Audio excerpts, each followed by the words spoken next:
Buenas tardes, bienvenidas y bienvenidos a una nueva clase.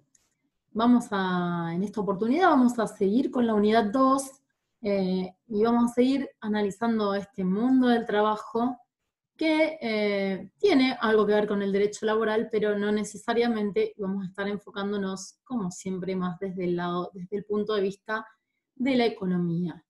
Recuerdan que en la clase anterior hablamos de ciertas categorías económicas relacionadas con la población económicamente activa, la población inactiva, la ocupada, la desocupada, sobreocupada y sus derivadas, y también hablamos de otros conceptos tales como la canasta básica de alimentos, la canasta básica total, la línea de pobreza y la línea de indigencia y la relación entre estas. ¿Recuerdan? Bueno, hoy dentro de la misma línea vamos a abordar unos temas muy actuales que son productos de las luchas sociales de esta época y de las políticas económicas y legislativas de nuestro momento actual, ¿sí? Vamos entonces a estar abordando un poco la temática relacionada con todo lo que está en derredor de la economía feminista, el uso del tiempo, la economía del cuidado, y también vamos a explicarles a qué se refiere el término brecha salarial y algunas pautas a seguir.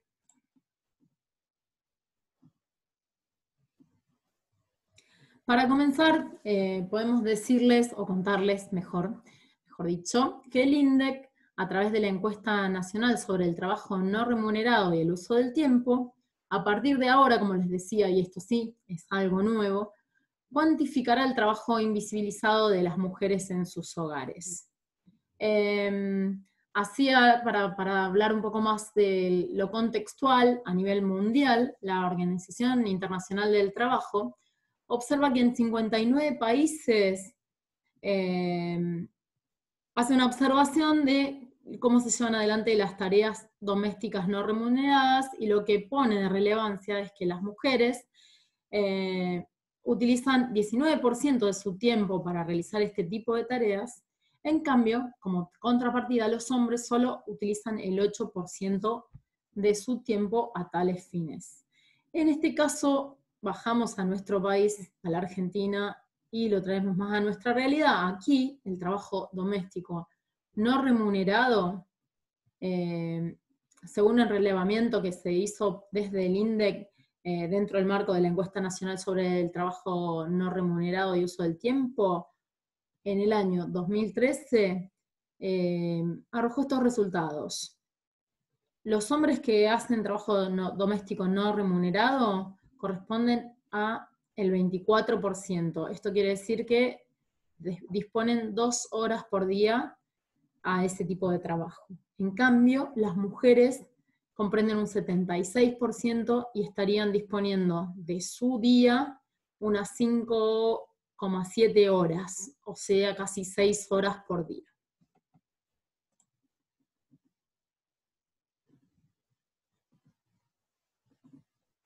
Bueno, como hablábamos antes, esto es producto de la lucha que las mujeres hemos venido desandando hasta el momento, porque bueno, ahora se puede decir que todas las mujeres en una gran mayoría estamos trabajando, ¿sí? Pero esta incorporación de las mujeres al mercado laboral, en la práctica y en la actualidad, aún no tiene un criterio de igualdad. Entonces, no se corresponde con la participación de los varones en esta corresponsabilidad en las tareas de cuidado y labores domésticas. La medición del uso del tiempo, que tanto hombres como mujeres invierten en tareas de cuidado domésticas y de trabajo no remunerado, lo que va a venir a despejar o nos va a venir a ayudar es a poner de relevancia y hacer visible cómo contribuyen las mujeres en la economía de los países. En Argentina hay una nueva ley, que es la ley número 27.532, encuesta nacional del uso del tiempo. Esta ley fue sancionada, promulgada y aprobada a fin del año pasado, publicada en diciembre del año pasado, y a raíz de esta nueva ley, surgen algunos conceptos que transcribimos a continuación y que tienen que ver con esto, con lo que veníamos hablando hasta recién, el trabajo doméstico y de cuidado no remunerado. La ley 27.532 hace referencia a esto y dice que este tipo de trabajo es el que lleva a cabo toda persona humana que se encarga de planificar, organizar o ejecutar aquellas tareas que son necesarias para el funcionamiento cotidiano de su hogar y los cuidados de otras personas del hogar. Por ejemplo, personas mayores, ancianos, niñas y niños, personas con discapacidad y otros adultos que pudieran ser dependientes de estos. Todas estas tareas las hace una persona sin percibir remuneración alguna por su labor. ¿Sí? Entonces ese sería el concepto de trabajo doméstico y de cuidado no remunerado. Después en esta ley también encontramos la definición de otro concepto que es el autocuidado y tiene que ver con los momentos de ocio de las personas que trabajan, ¿sí? Entonces dice que autocuidado es aquel espacio para el ocio y recreación y actividades de formación y académicas y también para el acceso a los servicios de salud.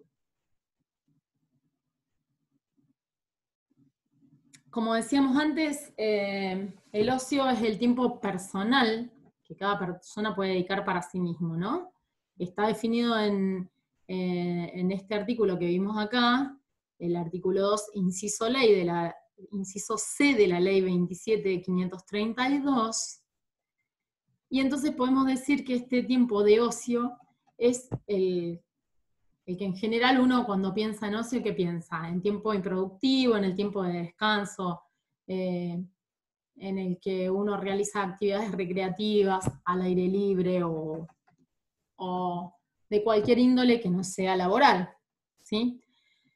Pero bueno, sin perjuicio de ello, observamos que dentro de las horas que una persona no realiza su trabajo formal, hay un montón de actividades que realiza que podrían tener que mensurarse de tal manera. Fíjense, tenemos que descansar, que alimentarnos, que procurar nuestro aseo personal, transportarnos desde el trabajo hasta nuestras casas, ir al supermercado, o sea, acá dice adquisición de bienes de consumo para reponer la fuerza de trabajo, bueno, y además de eso, promover el cuidado de los familiares, que como decíamos antes, pueden ser niños o adultos mayores. Entonces, fíjense que todas estas actividades que realiza una persona fuera de su trabajo son laborales también, ¿sí? Muchas de ellas. Todas estas actividades estarían dentro del trabajo doméstico o de cuidados, excepto las que sean para el propio beneficio del trabajador, que sería el tiempo restante, el tiempo que es verdaderamente destinado al ocio. Como afirmamos antes, las más perjudicadas en este aspecto son las mujeres que participan activamente del mercado laboral. Bueno, ¿por qué? Porque una persona que está trabajando, imagínense, a la mañana y a la tarde, en los cortes, si tiene familiares a cargo, tiene como un trabajo extra en cada momento, ¿cierto? Entonces, es preciso que exista un marco de políticas públicas que contemple una distribución más equitativa de las cargas de cuidado. A través de la economía de cuidado se crean instrumentos para generar estas políticas públicas que serán destinadas a reducir o revertir las desigualdades, en este caso decimos de género, porque estamos analizando que es un tipo de actividades que están más sobrecargadas las mujeres, y también desigualdades económicas, políticas y culturales.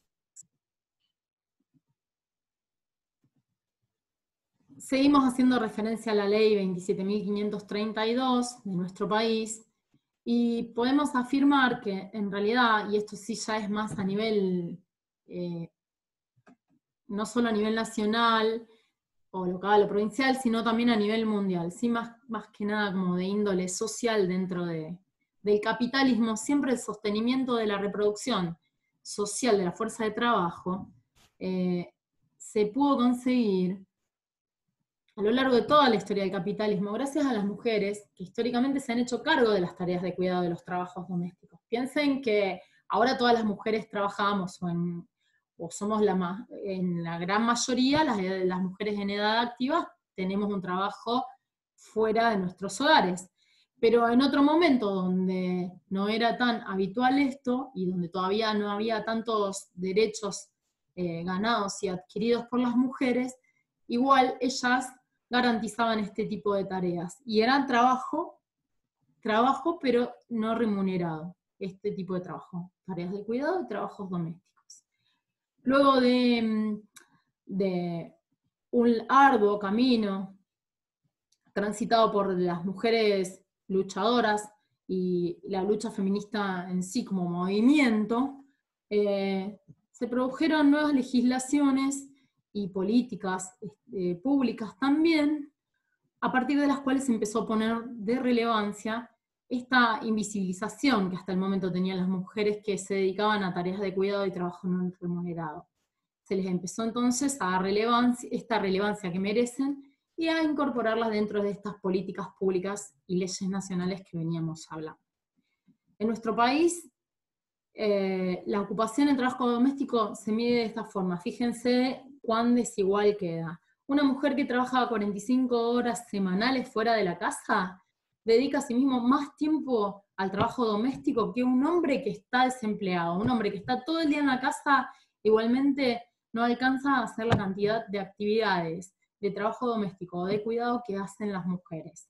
Las mujeres en esta situación entonces están sobrecargadas, como decíamos antes, ya que trabajan durante 2 o 3 jornadas diarias y además se ven obligadas a flexibilizar su actividad laboral remunerada fuera del hogar en pos de atender las necesidades de cuidado de los niños o de los ancianos que dependen de ella.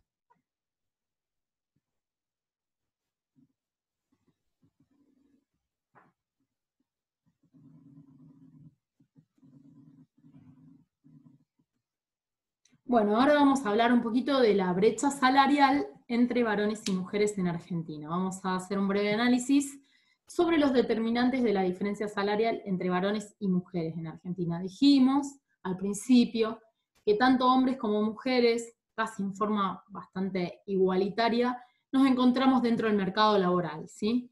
Bueno, pero es de destacar que a veces la cuestión salarial difiere entre hombres y mujeres, y hay algunas aristas interesantes para analizar. Observamos diversas desigualdades económicas vinculadas netamente a cuestiones de género, y esto es lo relevante. En nuestro país, las mujeres ganan 27,2% menos que los varones. El indicador utilizado universalmente para medir esta brecha es la diferencia entre el salario promedio de los varones y el salario promedio de las mujeres. Esto se realiza contabilizando los ingresos de todas las mujeres que han trabajado durante un año, en una jornada completa de más de 35 horas semanales, en un país, y los ingresos totales de los hombres en idéntica situación y por el mismo periodo. Luego de eso, se establece una media para cada uno. Podemos observar entonces, dentro de esta línea de razonamiento, 4 componentes centrales que impactan sustancialmente sobre la brecha total. Y estos son la cantidad de horas trabajadas, la segregación vertical, la segregación horizontal y el diferente pago por idénticas calificaciones. Vamos a ver cada uno de ellos. Bueno, cuando nos referimos a la cantidad de horas trabajadas, podemos afirmar que, según lo indica el informe de INDEC del 2013, los varones asalariados destinan al trabajo productivo más horas que las mujeres. Fíjense que lo hacen en este orden: 48 horas trabajadas por un hombre versus 38 horas semanales trabajadas por una mujer. Si bien esto es así, en realidad se da porque está directamente relacionada con la cantidad de tiempo que las mujeres emplean en el hogar realizando tareas domésticas no remuneradas. O sea, fíjense que si una mujer trabajara 48 horas, como trabajan en promedio los hombres, agregándole 10 más diarias que calculamos antes, en diapositivas anteriores, que las mujeres hacen como trabajo no remunerado o de cuidado, estarían trabajando 58 horas semanales.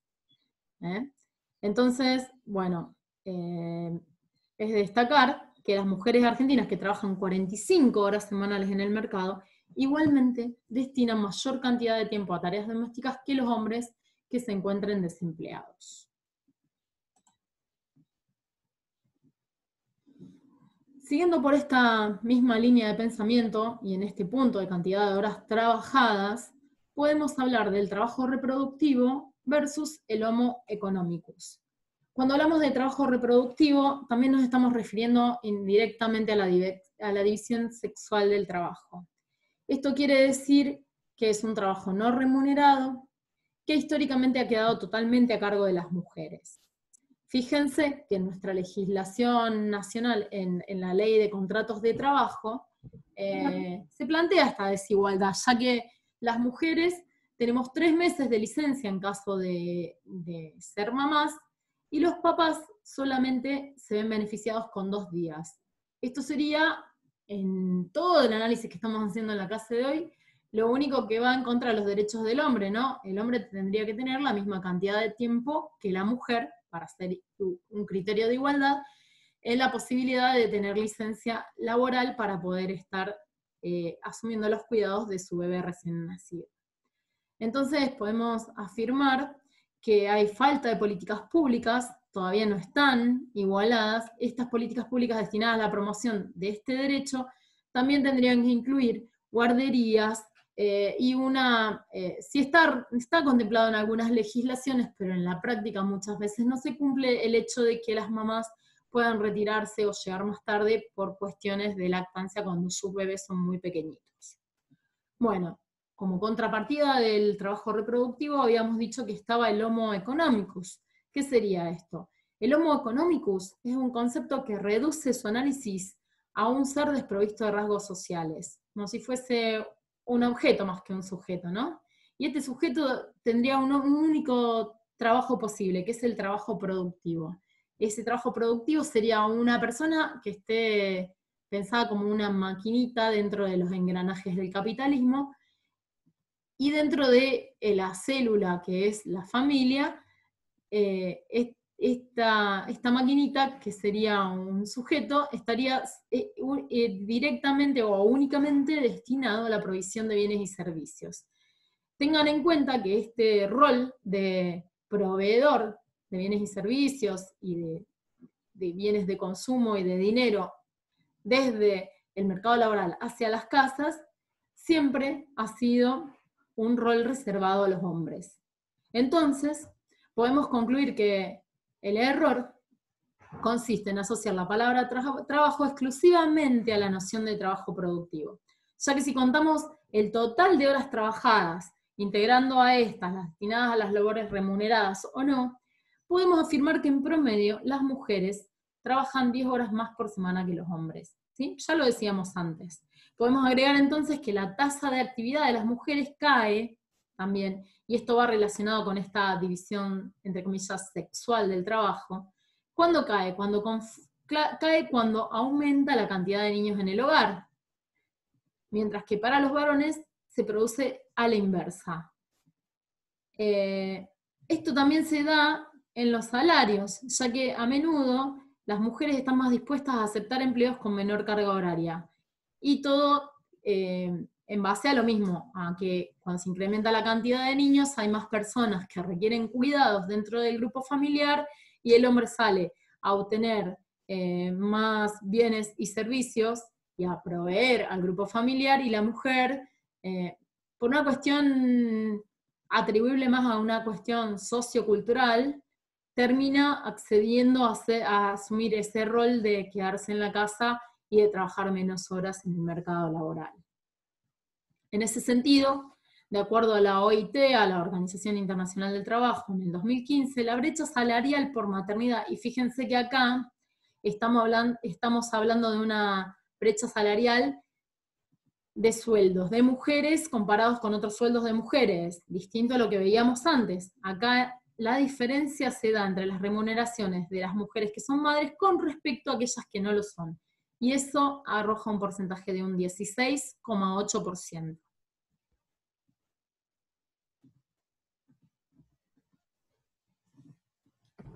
Después tenemos la segregación vertical.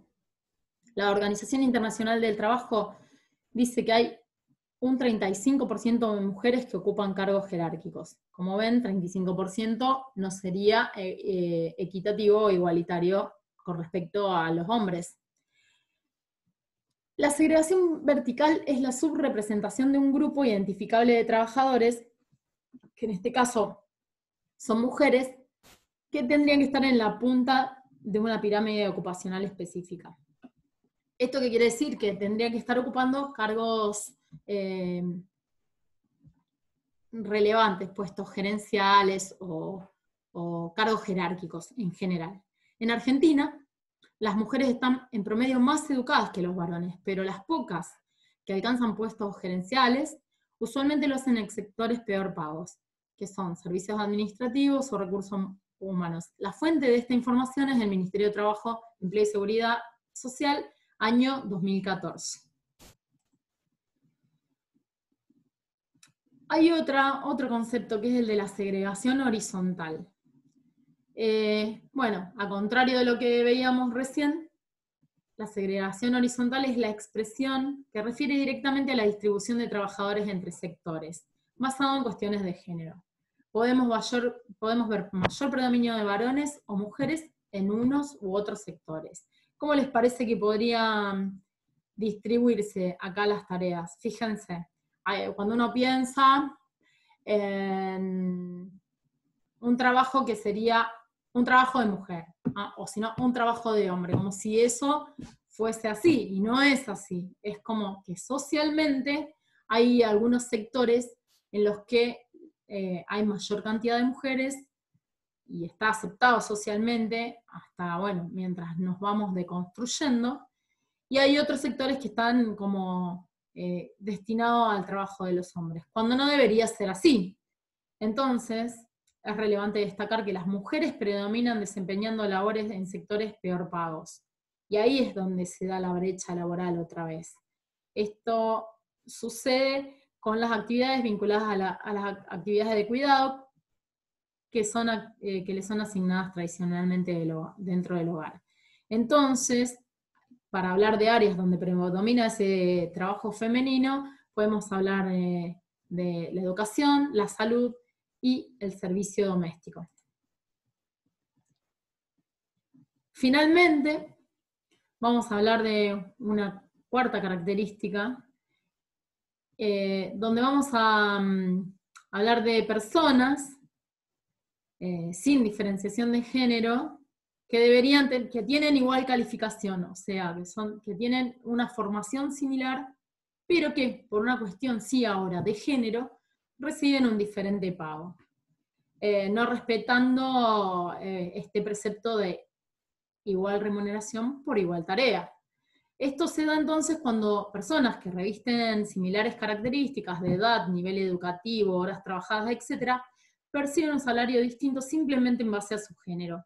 Esto se llama discriminación laboral y se denomina brecha salarial no explicada, ya que es un grupo de población de idéntico nivel con recompensa económica asimétrica. En Argentina, de acuerdo a la OIT, la parte no explicada de la brecha constituye un 54% de la mitad de la misma. Así, vamos llegando al final de esta clase, y podemos decir que en el transcurso de esta clase hicimos junto a ustedes este recorrido a fin de promover la visibilización de la brecha salarial y de las desigualdades que aún todavía persisten.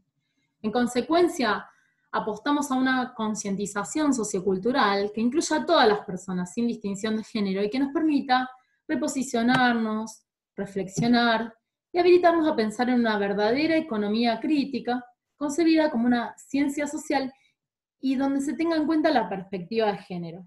Sin dudas, Este será el punto de partida para la constitución de relaciones equitativas dentro del mundo laboral en el contexto del sistema capitalista que hasta ahora se ha manejado con sus propias reglas y leyes, casi siempre muy ligadas a las ideas imperantes en el neoliberalismo. Con esto llegamos al final de la clase de hoy y bueno, no les vamos a dejar hoy ninguna tarea. Les deseamos una buena lectura de los materiales que les vamos a dejar a continuación y nos reencontramos en la próxima clase. Saludos.